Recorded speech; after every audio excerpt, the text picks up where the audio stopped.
I have my earrings in, my lipstick on. It must be time to talk generators. Today I'm going to give you tips on getting the most out of your generator. I'm also going to answer our most common generator question, and make sure you stick around because I'm going to let you know what just might void your generator warranty. Let's talk about some quick tips for your RV generator. But wait, before we dive in, just know you should all read your generator owner's manual. Every manufacturer might be slightly different, and what they recommend for your generator might differ a little bit from ours. With all the time spent on the road, these generators get a lot of dust and dirt accumulated on top of them. Make sure you occasionally give them a good wipe down. Now, don't get all crazy and overzealous and decide to spray off the generator with water or high pressure.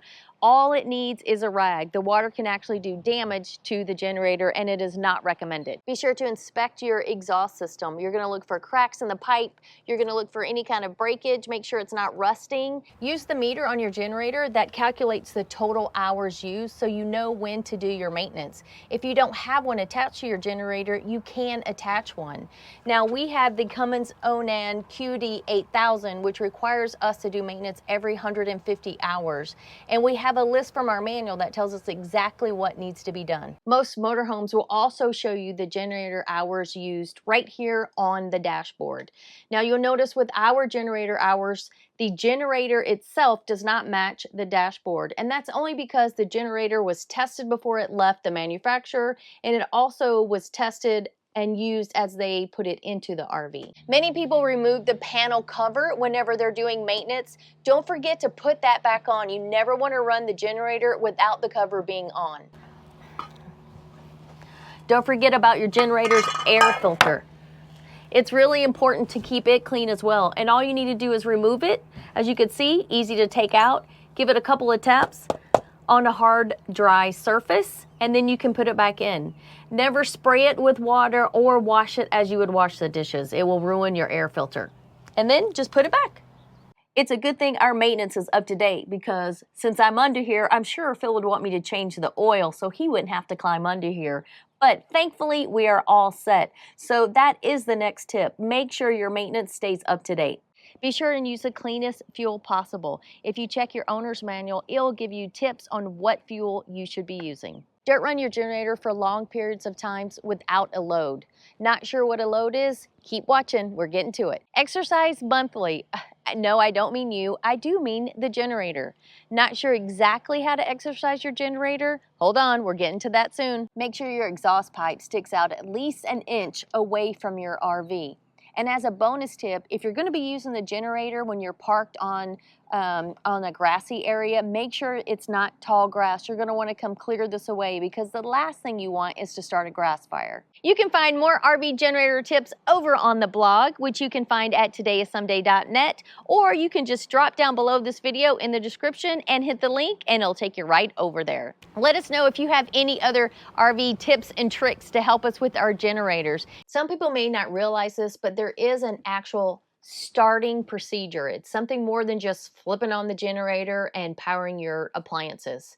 So the first thing you should always do is make sure all the high power draw appliances are turned off. That's like air conditioners, microwave, blow dryers, any of those with a big draw. Turn those off first. Next, you're going to want to prime the generator's fuel. Just get everything going before you attempt to turn the generator on. So next, you'll press and hold the start button. Now, you can hold this button up to 30 seconds before the generator actually comes on, and that is not a problem. The generator is doing its internal checks, and if the temperatures are a little colder outside, it'll take it a little bit longer to go through the checks. For top performance of your generator, be sure to let it run on its own for about 2 minutes before you start turning on all your heavy loads. One of the most common questions we get about our RV generator is, can you turn it on while you drive down the road so you can use the air conditioners? Of course you can. We do it all the time. And it's actually in our owner's manual as one of the best ways to exercise the RV generator. We are dying to know how many of you drive down the road with your generator humming and your ACs on. There are proper procedures for turning off your generator. The first thing you're going to want to do is turn off everything with a heavy load. Again, a heavy load means air conditioners, instant pots, hair dryers, microwaves, anything that does huge draw on the generator. And you're going to want the generator to run for another 2 to 5 minutes after all of those appliances are off. Make sure you check your user's manual to find out exactly how long they recommend your generator to run at an idle before you turn it off. Once your generator has set idle for that period of time, all you have to do is hit the stop button. If you're having trouble keeping track of all your maintenance items, well, we have a free maintenance spreadsheet that you can download. Phil has it all set up for you. All you have to do is pop in your specific appliances and maintenance items, and it will be all set for you. Now, if you don't want to use an Excel spreadsheet, you can also use RV Life Pro's maintenance tracker. If you already have an RV Trip Wizard or RV Life Pro membership, then you already have this item.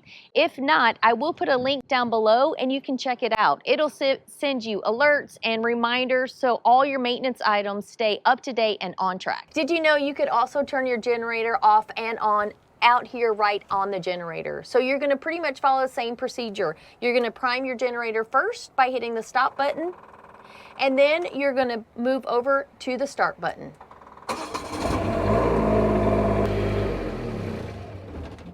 Now let's talk exercise. No, I don't mean your exercise. I mean generator exercise. It is recommended that you exercise the generator at least once a month. What this is going to do is remove old fuel out of the generator, pull in fresh fuel. It also removes moisture and oxides. If you do this once a month, it'll help your generator start better, perform better, and it will have the life of the generator extended. Most people don't know that there is a breaker actually on the generator itself. We found this one time when we tripped it.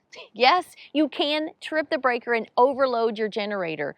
So let's go and check out where our breaker is.